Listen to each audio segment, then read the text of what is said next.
the Hubby Awards with your host, Joe Bob Briggs.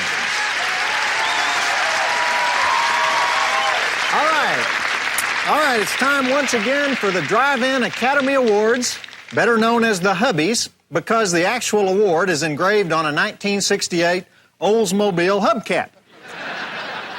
And for the first year in the history of the Hubbies, we delayed the announcement of the nominees until after those fake Academy Awards they had in L.A. because it was just as we suspected. Silence of the Lambs, a drive-in movie, won those Academy Awards too. The director, Jonathan Demme, has even won many Hubbies in the past, so I'd like to make the following statement on behalf of the Drive-In Academy. We applaud the new emerging détente between the Drive-In Academy Awards and the Hardtop Academy Awards, and we encourage the Hardtop Academy to seek out many more films based on the life of the famous mass murdering maniac, Ed Gein, in order to continue the tradition established in 1992.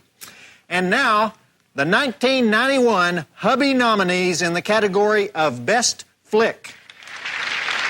Caged Fury, the Bimbos in Cages flick about a nubile young blonde girl who shows up in Hollywood one day trying to be an actress, gets propositioned by a sleazeball photographer, abducted from a rock and roll club, knocked around by bikers, taken home by a kung fu mercenary, kissed by Eric Estrada on the lips, ordered to take off her blouse at the talent agency, and most horrible of all, ordered to do a love scene with Jack Carter.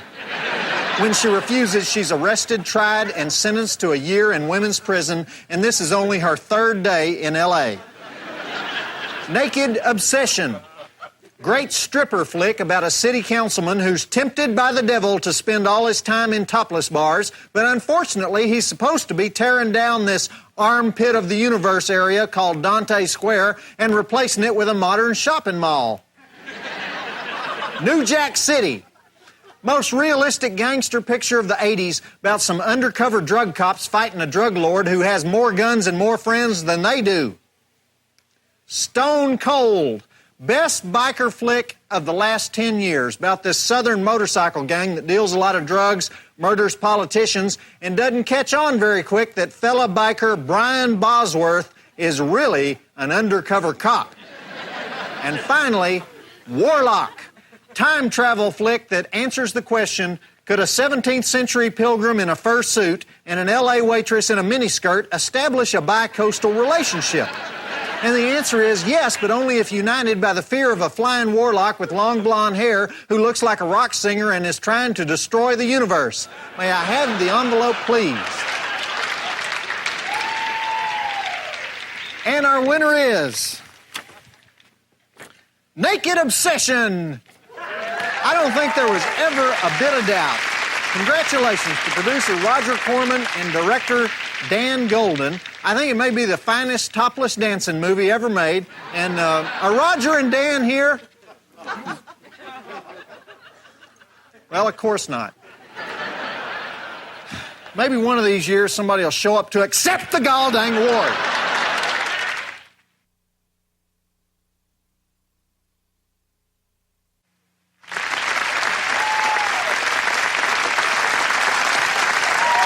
The Hubby Awards with your host, Joe Bob Briggs. All right. Joe Bob Briggs here with our continuing coverage of the Drive-In Academy Awards, better known as the Hubbies. And as you can see, we are holding here the actual Hubby, which is engraved on a 1968 Oldsmobile hubcap with the Hubby motto, E Pluribus Drive-In. Thank you very much. All right, today's category is Best Actor, and I say that in all seriousness. The nominees are Brian Bosworth in Stone Cold. Brian is a hiney-kicking cop who goes undercover to try to bust a bunch of coke-dealing outlaw bikers who are blowing up Mississippi politicians. Jeffrey Combs in Bride of Reanimator. Jeffrey is the crazed Dr. Herbert West who wields the green needle, mixes the serum, grafts 4 living fingers to an eyeball, remember when he does that, and says, "How dare you judge my work?" Richard E. Grant in Warlock. Richard is the Puritan robo-cop who talks like a Scottish guy and says, "Witches loathe salt," and Never can no witch set foot on consecrated ground. Remember that guy? Mark Hamill in Black Magic Woman. Mark is the guy who has a one-night stand and ends up coughing blood with dead roosters in his bed and snake eggs under his pillows and Mexican witch doctors squeezing eggs on his body. Wings Hauser in Street Asylum. Wings is the only cop smart enough to finally say, "You know what? I think I have a mind control device planted in my back." And then he deals with it by asking his girlfriend to cut it out. And finally, we have Orville Ketchum in Tower of Terror. Orville is the fat, pock-faced, plaid-shirted weirdo geek who says they may have killed his body, but he swore his spirit would never die. And Orville gets stabbed repeatedly with a letter opener, strangled, spiked in the neck, head-butted, staple gunned, knocked down a flight of stairs, bashed with a garbage lid, pushed off a 15-story building, machine gunned 3 different times, but lives to tell the story. All right, may I have the envelope, please? Thank you. And the winner is Wings Hauser.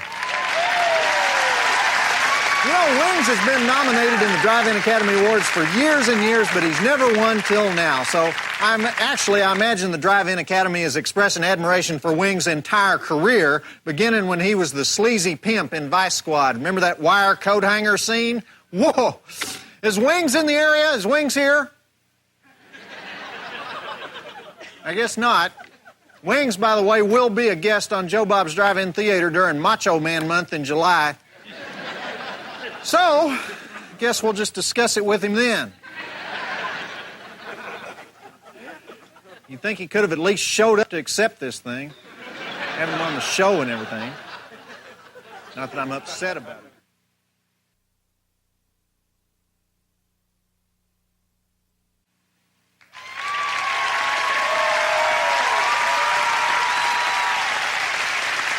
The Hubby Awards with your host, Joe Bob Briggs.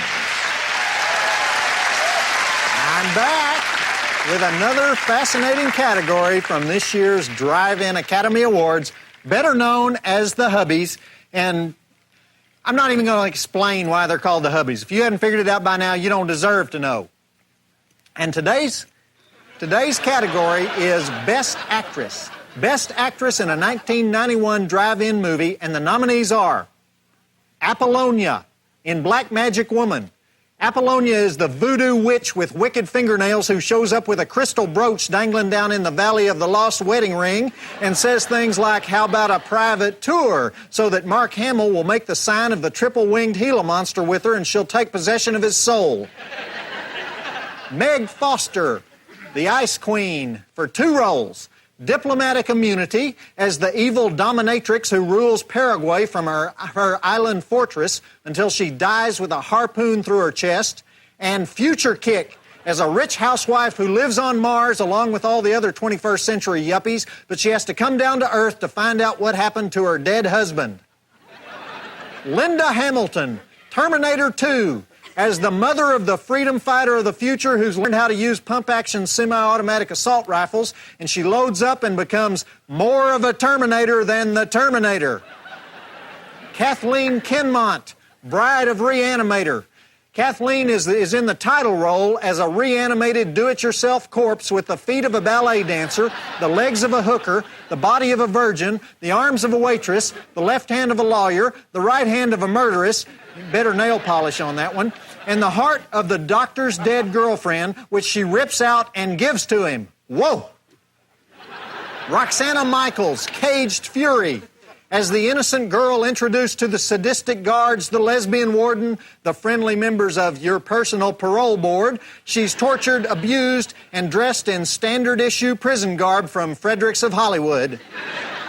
And finally, my personal favorite, I have to say, Vivian Schilling in Soul Taker. She's the main teenager who is supposed to die in a car crash, but her soul gets separated from her body, and so the souls of her and her friends wander around the countryside trying to call the police while the bodies are hooked up to life support. All right, may I have the envelope, please? You know, even though I say my personal favorite, I have absolutely no control over the decision of the Drive-In Academy. And the Best Actress winner is Meg Foster with those deadly blue eyes. Isn't she great? Wickedest woman working today. All right. Is Meg coming on the show? No, she's not. Well, that was a fast answer. How do you know? Because she told me. So we aren't even going to ask her? No. You know, sometimes I wonder if the people around here are lazy or if we're just that pitiful. You're pitiful. That was not necessary.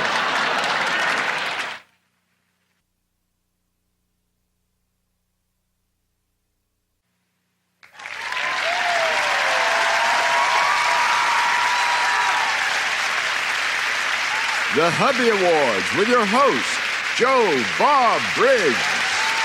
Okay, I am Joe Bob Briggs, and now we have our favorite category in the Drive-In Academy Awards, Breast Actress. I know you're waiting with bad breath, so let's get right to it. The 1991 nominees for Breast Performance by an Actress are Linda Corwin, a nymphoid barbarian in Dinosaur Hell. She's in the title role of the movie where the prehistoric meets the prepubescent. She's the last woman on Earth after nuclear war has wiped out all the cities and all of her wardrobe except an animal skin loincloth, and she's getting clawed at, manhandled, groped, chased, pinned, clubbed, roughed up, beaten, and her hair gets really ratty before a dimwit hunter named Marn can fight his way past giant sea serpents to a castle where she's being held captive by a gap-toothed, skull-head medicine man with a broken nose. Woo! Holly Floria in Bikini Island. As a model who goes to a cattle call, gets selected by some drooling sleazoids to be part of a swimsuit edition, takes a couple showers, roots around on the beach, and eventually battles a bow and arrow wielding bikini bunny to the death. Maria Ford in Naked Obsession. She's the hottest new actress in exploitation flicks as a stripper who gives a city councilman a special "How about giving me a ride home" dance, and then ask him to do that kind of sex where you twist a rope around your neck and, well, that's way too sleazy to go into even on this show.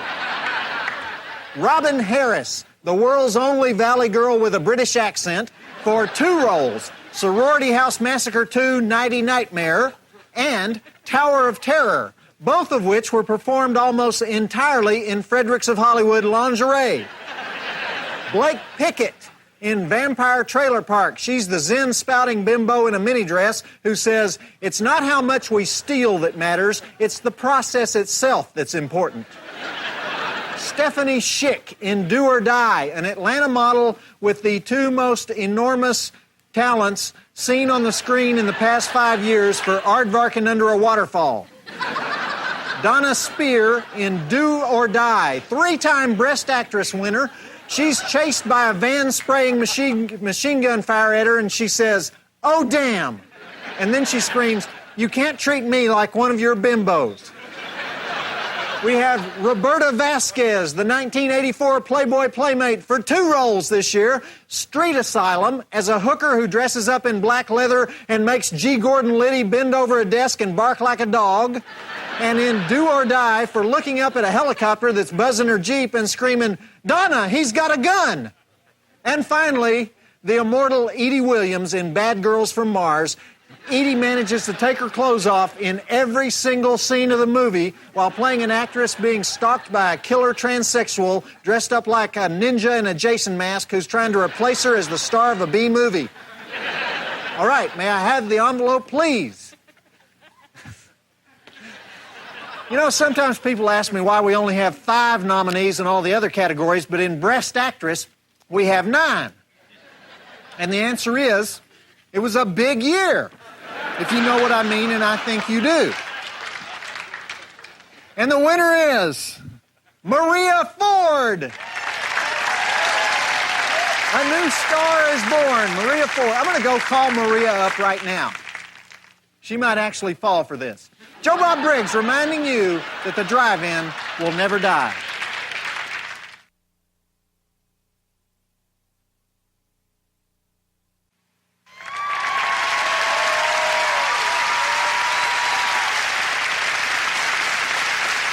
The Hubby Awards with your host, Joe Bob Briggs. Well, I bet you thought we were finished with the Drive-In Academy Awards, better known as the Hubbies, because the actual award is engraved on this 1968 Oldsmobile hubcap. But you were wrong.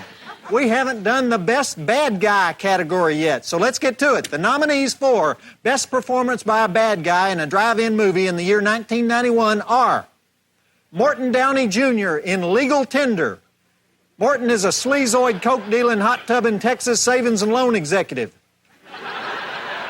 Joe Estevez in Soul Taker. Joe is an angel of death who skulks around Mobile, Alabama in a black trench coat, sucking the souls out of dead people.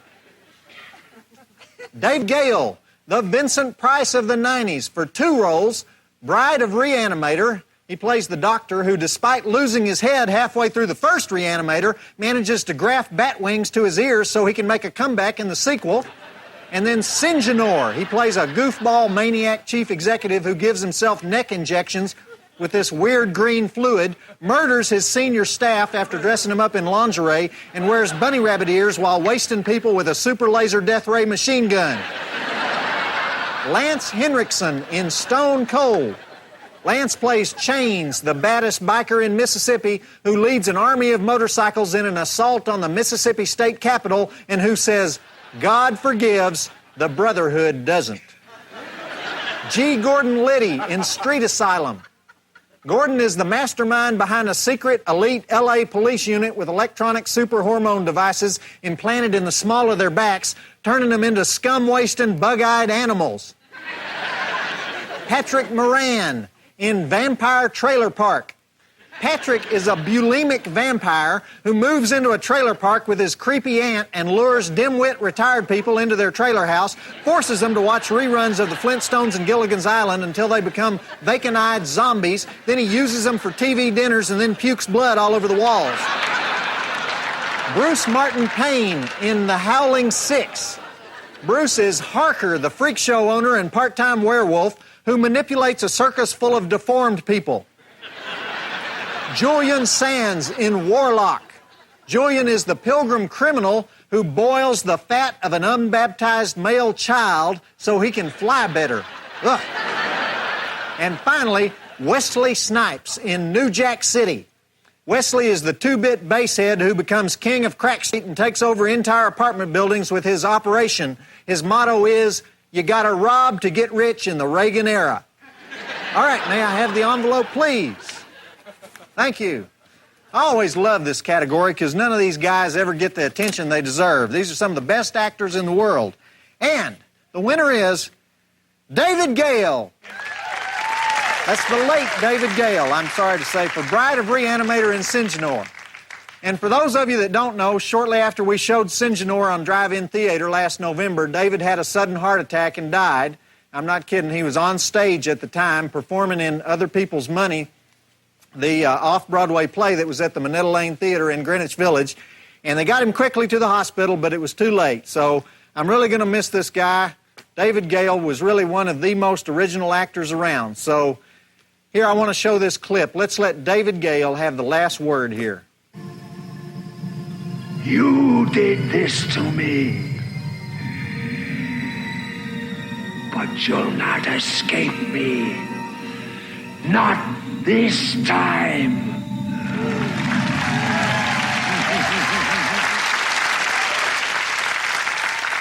You know, I'm kind of glad that he won, you know. At least he had an excuse for not showing up to accept the award.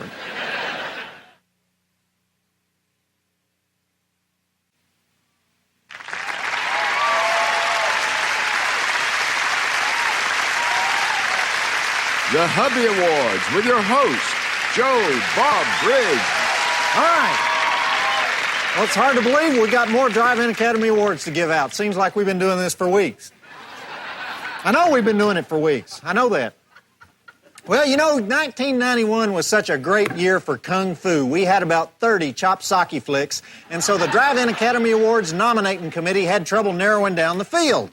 There were 3 guys, though, that really stood out from the rest, and so the nominees for the 1991 Drive-In Academy Award, better known as the Hubby, for Best Performance in a Martial Arts Role are Tom Matthews in Blood Match, Tom is a guy who's torturing kickboxers in the desert, kidnapping karate fighters from the ghetto, and generally rounding up a bunch of kung fu masters so he can tape them to chairs in Las Vegas and force them to fight him to the death.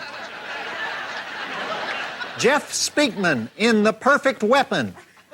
Jeff plays a hothead who takes on the Korean mafia, tries to get even for the murder of an old friend, only to endanger a bunch of people's lives until he figures out to become the dragon, not the tiger.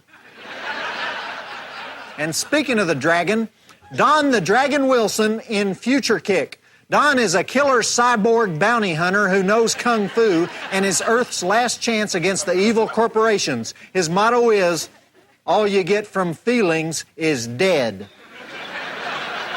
May I have the envelope, please? Thank you. And the winner is Jeff Speakman. You know, it had to be Jeff because he is the most authentic martial artist since Bruce Lee. He's a black belt in Kenpo karate, and he looks so gall dang good on the screen. So watch this.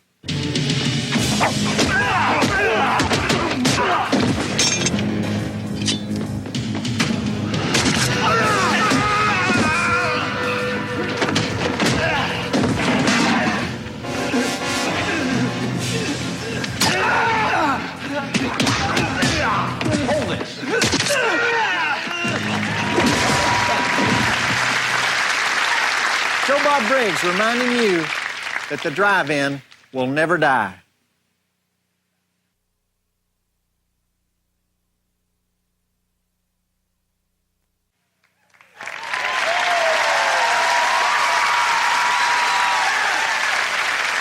The Hubby Awards with your host, Joe Bob Briggs. Thank you, I appreciate it.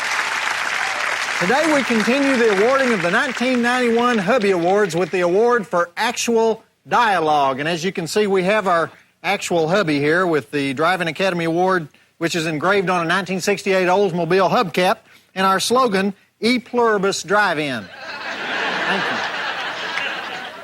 Nominees for the Drive-In Academy Award for Best Dialogue in a Motion Picture Designed for Eventual Viewing on a Show as Pitiful as Joe Bob's Drive-In Theater are Linda Hamilton, Terminator 2. I know the date it happens. I'm sure it feels very real to you. On August 29th, 1997, it's gonna feel pretty real to you, too. Anybody not wearing 2 million sunblock is gonna have a real bad day. Get it? Just say, Bad Girls from Mars.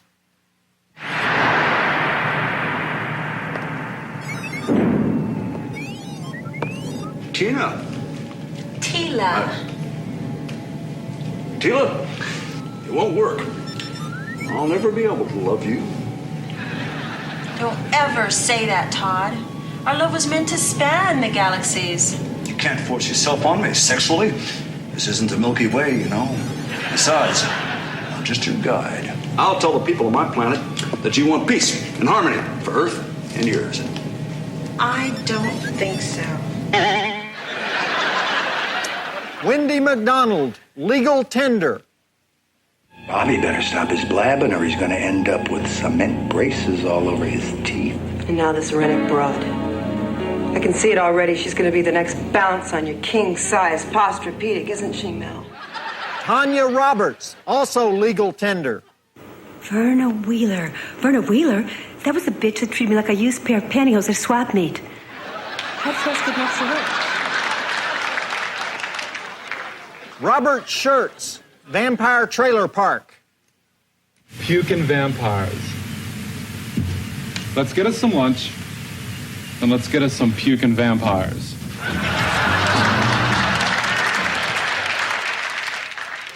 Wesley Snipes, New Jack City.